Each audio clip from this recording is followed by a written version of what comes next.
धार्मिक कथाओं के अनुसार एक बार बृहस्पति जी ने ब्रह्मा जी से पूछा कि चैत्र व आश्विन मास के शुक्ल पक्ष में नवरात्र का व्रत और उत्सव क्यों किया जाता है? इस व्रत का क्या फल है? इसे किस प्रकार करना चाहिए? पहले इस व्रत को किसने किया है? बृहस्पति जी के इस सवाल के जवाब में ब्रह्मा जी ने कहा, प्राणियों के हित की इच्छा से तुमने बहुत अच्छा प्रश्न किया है। जो मनुष्य मनोरथ पूर्ण करने वाली दुर्गा, महादेव, सूर्य और नारायण का ध्यान करते हैं, वे मनुष्य धन्य हैं।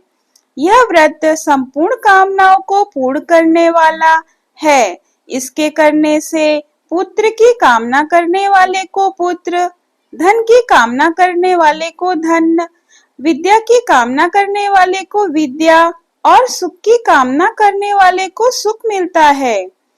इस व्रत को करने से रोगी मनुष्य का रोग दूर हो जाता है। मनुष्य की संपूर्ण विपत्तियां दूर हो जाती है। बांझ को पुत्र की प्राप्ति होती है। समस्त पापों से छुटकारा मिल जाता है। ब्रह्मा जी के अनुसार जो मनुष्य इस नवरात्र व्रत को नहीं करता, वह अनेक दुखों को भोगता है और कष्ट व रोग से पीड़ित हो जाता है।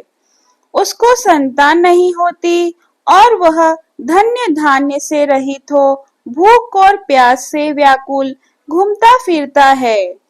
जो स्त्री इस व्रत को नहीं करती, वह पति सुख से वंचित होकर अनेक दुखों को भोगती है। व्रत करने वाला मनुष्य सारे दिन का उपवास न कर सके तो एक समय भोजन करे और नवरात्र व्रत की कथा का श्रवण करे।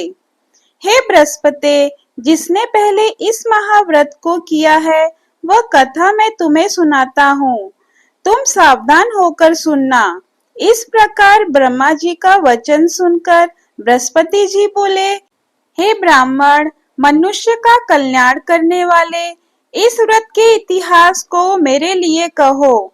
मैं सावधान होकर सुन रहा हूँ। आपकी शरण में आए हुए मुझ पर कृपा करो। ब्रह्मा जी बोले, प्राचीन काल में मनोहर नगर में पीड़ित नाम का एक अनाथ ब्राह्मण रहता था। वह भगवती दुर्गा का भक्त था। उसके संपूर्ण सद्गुणों से युक्त सुमति नाम की एक अत्यंत सुंदर कन्या उत्पन्न हुई। वह कन्या सुमति अपने पिता के घर बचपन में अपनी सहेलियों के साथ क्रीड़ा करती हुई इस प्रकार बढ़ने लगी, जैसे शुक्ल पक्ष में चंद्रमा की कला बढ़ती है। उसका पिता प्रतिदिन जब माँ दुर्गा की पूजा कर होम किया करता, तो वह उस समय नियम से वहां उपस्थित रहती। एक दिन सुमति अपनी सखियों के साथ खेल रही थी और भगवती के पूजन में जाना भूल गई। उसके पिता को पुत्री की ऐसी असावधानी देखकर क्रोध आया और वह पुत्री से कहने लगा, दुष्ट पुत्री, आज तूने भगवती का पूजन नहीं किया। इस कारण मैं किसी कुष्ठ रोगी या दरिद्र मनुष्य के साथ तेरा विवाह करूंगा। पिता का ऐसा वचन सुनकर सुमति को बड़ा दुख हुआ और पिता से कहने लगी, हे पिता, मैं आपकी कन्या हूँ और सब तरह से आपके अधीन हूँ। जैसी आपकी इच्छा हो वैसा ही करिए। राजा से, कुष्ठी से, दरिद्र से या जिसके साथ चाहो मेरा विवाह कर दीजिए, पर होगा वही जो मेरे भाग्य में लिखा है। मेरा तो अटल विश्वास है, जो जैसा कर्म करता है उसको कर्मों के अनुसार वैसा ही फल मिलता है। क्योंकि कर्म करना मनुष्य के अधीन है, पर फल देना ईश्वर के अधीन है। जैसे अग्नि में पड़ने से तृणादि उसको अधिक प्रदीप्त कर देते हैं, उसी प्रकार कन्या के कहे हुए वचन सुनकर उस ब्राह्मण ने क्रोधित हो अपनी कन्या का विवाह एक कुष्ठी के साथ कर दिया और अत्यंत क्रोधित हो पुत्री से कहने लगा कि हे पुत्री, अपने कर्म का फल भोगो। देखते हैं भाग्य के भरोसे रहकर क्या करती हो। पिता के ऐसे कटु वचनों को सुनकर सुमति मन में विचार करने लगी, ओहो, मेरा बड़ा दुर्भाग्य है जिससे मुझे ऐसा पति मिला। इस तरह अपने दुख का विचार करती हुई वह कन्या अपने पति के साथ वन में चली गई और उन्होंने वह रात बड़े कष्ट से व्यतीत की। उस गरीब कन्या की ऐसी दशा देखकर देवी भगवती ने पूर्व पुण्य के प्रभाव से प्रकट हो सुमति से कहा, हे दीन ब्राह्मणी, मैं तुझसे प्रसन्न हूँ। तुम जो चाहो वो वरदान मांग सकती हो। भगवती दुर्गा का यह वचन सुनकर ब्राह्मणी ने कहा, आप कौन है, वह सब मुझे कहो। ब्राह्मणी का ऐसा वचन सुनकर देवी ने कहा कि मैं आदि शक्ति भगवती हूँ और मैं ही महाविद्या व सरस्वती हूँ। प्रसन्न होने पर मैं प्राणियों का दुख दूर कर उनको सुख प्रदान करती हूँ। हे ब्राह्मणी, मैं तुझ पर तेरे पूर्वजन्म के पुण्य के प्रभाव से प्रसन्न हूँ। तुम्हारे पूर्वजन्म की कथा सुनाती हूँ। तो पूर्वजन्म में निषाद की स्त्री थी और अति प्रतिव्रता थी। एक दिन तेरे पति निषाद ने चोरी की। चोरी करने के कारण तुम दोनों को सिपाहियों ने पकड़ लिया और ले जाकर जेल खाने में कैद कर दिया। उन लोगों ने तुझको और तेरे पति को भोजन भी नहीं दिया। इस प्रकार नवरात्र के दिनों में तुमने न तो कुछ खाया और न ही जल पिया। इस प्रकार 9 दिन का नवरात्र का व्रत हो गया। हे ब्राह्मणी, उन दिनों में जो व्रत हुआ, इस व्रत के प्रभाव से प्रसन्न होकर मैं तुझे मन वांछित वर देती हूँ।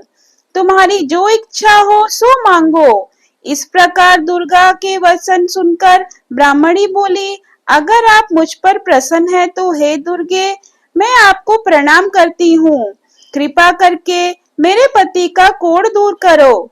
देवी ने कहा, उन दिनों में तुमने जो व्रत किया था, उस व्रत का एक दिन का पुण्य पति का कोढ़ दूर करने के लिए अर्पण करो। उस पुण्य के प्रभाव से तेरा पति कोढ़ से मुक्त हो जाएगा। ब्रह्मा जी बोले।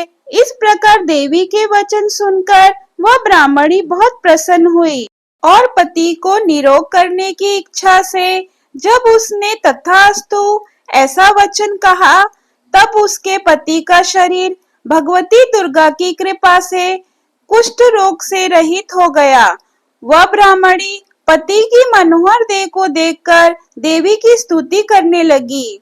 हे दुर्गे, आप दुर्गति को दूर करने वाली, तीनों लोकों का संताप हरने वाली, समस्त दुखों को दूर करने वाली, रोगी मनुष्य को निरोग करने वाली, प्रसन्न होने पर मन वांछित वर देने वाली और दुष्टों का नाश करने वाली जगत माता हो। हे माँ, मेरे पिता ने कुष्ठी मनुष्य के साथ मेरा विवाह कर घर से निकाल दिया। आपने मेरा इस विपदा से उद्धार किया है। हे देवी, आपको प्रणाम करती हूँ, मेरी रक्षा करो।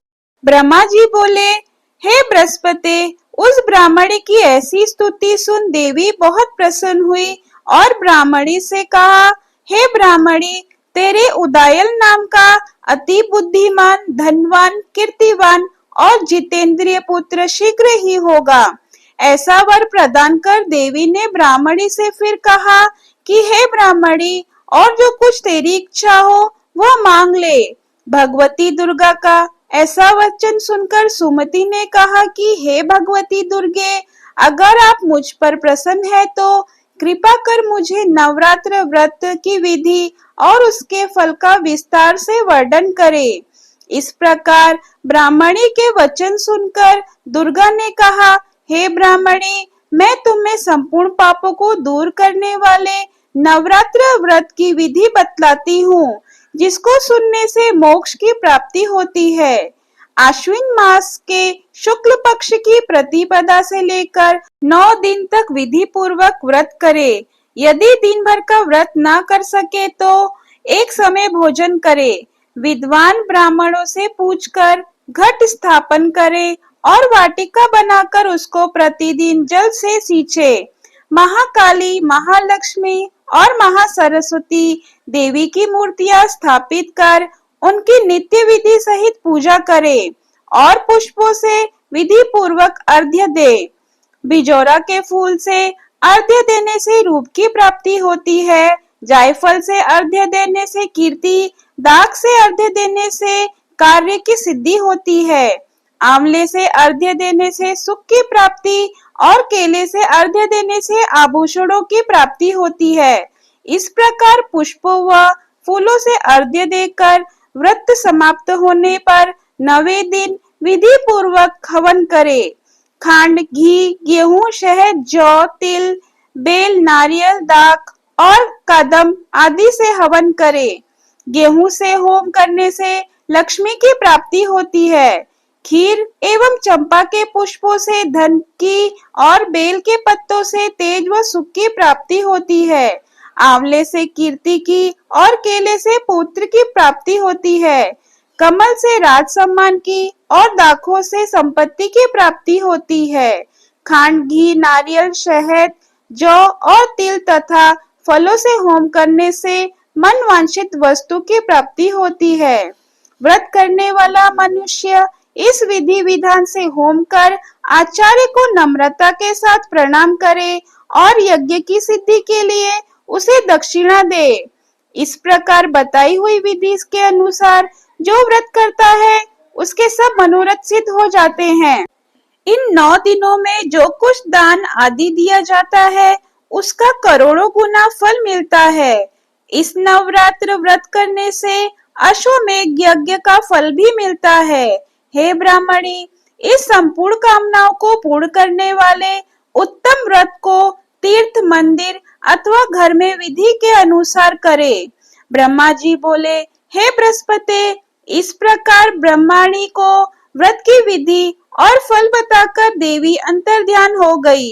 जो मनुष्य या स्त्री इस व्रत को भक्ति पूर्वक करता है वह इस लोक में सुख प्राप्त कर अंत में दुर्लभ मोक्ष को प्राप्त होता है। अगर आपको मेरी वीडियो पसंद आए तो वीडियो को लाइक, शेयर और सब्सक्राइब करना ना भूले।